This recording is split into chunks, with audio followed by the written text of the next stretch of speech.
Bonjour Nicolas Isnard. Quelles sont aujourd'hui vos réactions par rapport à la rétrogradation de Bernard Frodin? Écoutez, tout ça c'est de la tambouille interne à la majorité municipale, donc je les laisserai gérer leurs différends entre eux. Maintenant, quand même, ce que je voudrais exprimer, je crois au nom de tous les Salonnais qui me parlent de cette affaire, c'est que tout cela ne fait pas très sérieux. C'est surtout que cette affaire arrive après d'autres.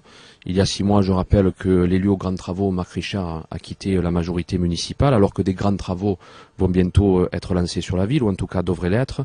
Il y a quelques jours de ça, on a appris la mise en examen du maire de Salon. Maintenant, le premier adjoint qui s'en va. Bon, moi j'ai envie de dire que tout ça ne fait pas très sérieux et n'est pas très rassurant sur l'avenir.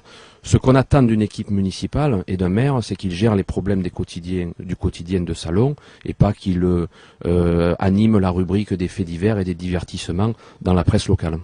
Mais est-ce que vous ne pensez pas que c'est le travail justement d'un élu, à partir du moment où il y a un désaccord, à la fois peut-être sur un problème de personnalité, mais aussi un problème de fond, de prendre des décisions? Oui, alors là-dessus quand même, moi je souligne que s'il est vrai que Bernard Frodin a été évincé parce qu'il appartient au MoDem, je trouve ça un peu ahurissant. Ce qui enrichit une équipe municipale, quelle qu'elle soit, c'est sa diversité.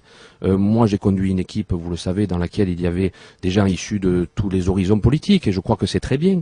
On ne peut plus aujourd'hui gérer une ville avec un sarcophage sur ses idées, et sur quelques personnes, et sur quelques idéologies que ce soit. Donc si Bernard Frodin a été évincé parce qu'il appartient au MoDem, je trouve ça ahurissant. Je rajouterai d'ailleurs, puisque vous me tendez la perche, si je peux m'exprimer ainsi, que quand même cette majorité municipale, elle nous interpelle dans son contenu politique. On se souvient que les Verts ont été évincés en 2008.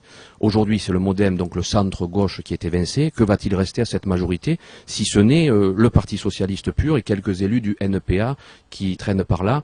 Bon, je crois que ce qui enrichit une majorité, je le répète, c'est la diversité des hommes et des femmes et des idées qui la composent. Est-ce que vous ne pensez pas qu'on assiste déjà à un préformatage des futures élections qui arrivent, avec une recomposition du tissu local, politique notamment? Écoutez, ce que je sais, c'est que moi, de mon côté, ma feuille de route est toute tracée, et depuis l'élection municipale que j'ai perdue il y a 2 ans maintenant, je me suis assigné comme mission essentielle de rassembler mon camp, de rassembler mes idées et de me présenter la prochaine fois à la tête d'une équipe unie. Je pense tenir la route et tenir la barre pour le moment. Vraisemblablement, il n'en est pas de même en face. Donc inutile de vous dire que tout cela ne me déplaît pas. Mais je le répète, l'essentiel n'est pas là. J'aimerais que Michel Thonon s'occupe des vrais dossiers de la ville, et il y en a tant et tant pour lesquels nous sommes sollicités tous les jours.